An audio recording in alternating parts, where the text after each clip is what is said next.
let's be honest, like 99% of content that you read online is a pure garbage. Perhaps I read the one high quality blog post once a quarter, right? It's really the quality of the content that companies produce out there is really bad. And today I wanna put an end to it. So in this episode, I'm going to show you how to create content that engages, that inspires your readers, and most importantly, how to create content that converts. But before I go into some aspects of the best practices and things that you need to do inside your articles, let me first tell you what you shouldn't do. So please try to avoid these three things as much as you can. The first one, being overly self-promotional. I see brands all the time putting CTAs everywhere they can, in every second paragraph. That's not the goal. That will just make your readers angry. Instead, what you should do is it's okay to put CTAs, but put them only where they are relevant to the reader or where they are adding an additional value, right? The second thing that you must not do is write too much descriptive language. I mean, for the God's sake, you're not writing a novel, right? You're not writing a novel. You're writing an article that's designed to move your reader from the point A to the point B, right? Your article needs to solve some problem. They don't want to read fairy tales, so stop overusing adjectives and writing descriptive language. Be sharp and straight to the point. And the third thing is statistics are so 1990s, right? Content needs to be argumented, right? You need to show a proof for every claim that you make. But using statistics and industry researches all the time, that's a lazy work. Plus, they don't add any value, right? If I read an article and the article tells me, 75% of B2B companies think content marketing is important, like, what the hell am I supposed to do with that information? It's useless.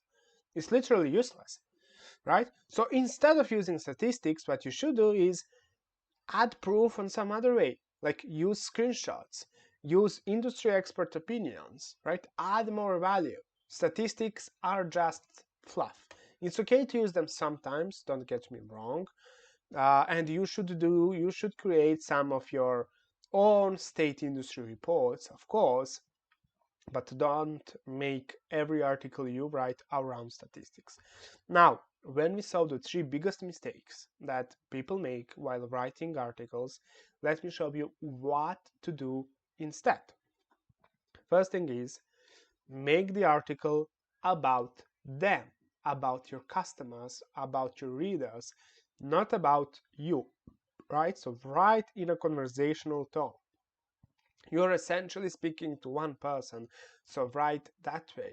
Use you, use me, right? Don't use them, they, etc. Right in the second phase, right? The second thing is address the reader's problems at the very beginning of the article, so the problems that they're experiencing, right? And you know that by trying to figure out the intent behind the focused keyword that you're trying to rank for. And at the beginning, tell them what can they expect from this article. I mean, that's essentially the purpose of introduction, to address the problem and tell them what kind of solution they will get after reading the article. And that makes them engaged, and that makes them read further. Third thing is avoid long paragraphs. So whenever I see a long paragraph, I don't read that article at all because it's not user friendly, especially if I'm on mobile, right? Even a paragraph with just like 2 or 3 sentences on mobile can seem like an entire book, right? Because uh, it looks so big on the mobile screen. And essentially, what you want to do is try to optimize your articles for mobile friendly users. So write shorter paragraphs with the maximum of 1.5 to 2 sentences, but ideally 1 sentence, right? Fourth thing is, as I said, show proof and tell argument for every claim that you make. This adds actionability to your article and it builds trust with your reader, right? I can say many brands are getting and anyway, let me ask you this way: what is better to say? Is it better to say many articles are getting success with content marketing, or it's better to say user pilots start getting 150 plus high quality leads a month through content marketing? Like, be more precise, be actionable, and show proof. So screenshot, industry expert opinion, and so on. Five thing is, be real, not fake, right? So write about the things you fucked up. Write about the things you did well. Like, show the reader that you're a human being. And write the article that way, that it looks like it's written by their friend, right? So be their friend, be real, be realistic, be human. Sixth thing is, please, for the God's sake, avoid using stock photos. Like, why so? Because stock photos are cliche. Everyone is using stock photos, and they really say nothing about your content, right? So you have like paragraph, then a stock photo, then a paragraph, like, and that stock photo is a photo of some like middle-aged man sitting in a restaurant with his laptop on the desk. Like, I mean, like, what's the purpose of that photo? Does it make sense to use it? No. Instead, use screenshots or create visuals, right? If you're, let's say, explaining some kind of a frameworks, mental models, processes, whatever, then write that down. It doesn't need to be anything fancy. It just needs to tell the words. Like, the saying, a picture paints 1,000 words, right? So use screenshots, not and illustrate visuals that you create, not clip art illustrations. Use screenshots and visuals that you create instead of stock photos. Seventh thing is, be short, crisp, and concise, right? Avoid adding unnecessary fluff.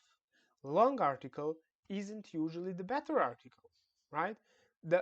Look at it this way: the purpose of an article is the reader to go from point A to point B in a short period of time as possible, right? And before all, people are skimmable, right?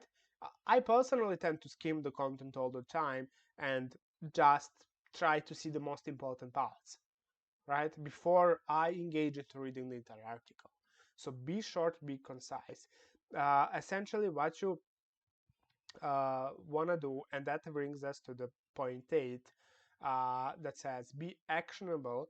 The idea is that almost every line that you have inside your content should provide some value to the reader. Literally every line. So you want to be as actionable as possible, as valuable as possible. That's the goal of the article, right?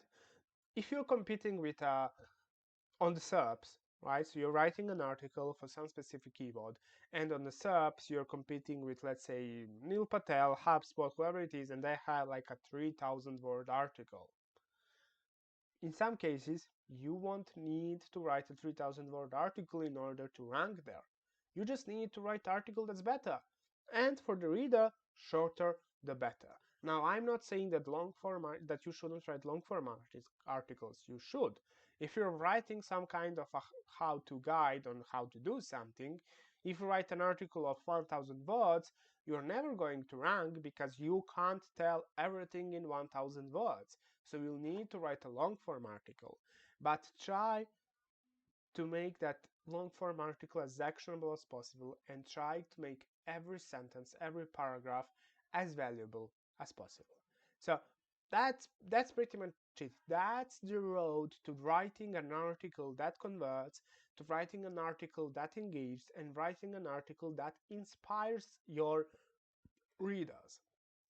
So do all of this, implement all of this, and I guarantee you that A, Your article will rank in top SERP positions, in most cases, of course, while not over-optimizing your article for SEO and ruining user experience or building a ton of backlinks.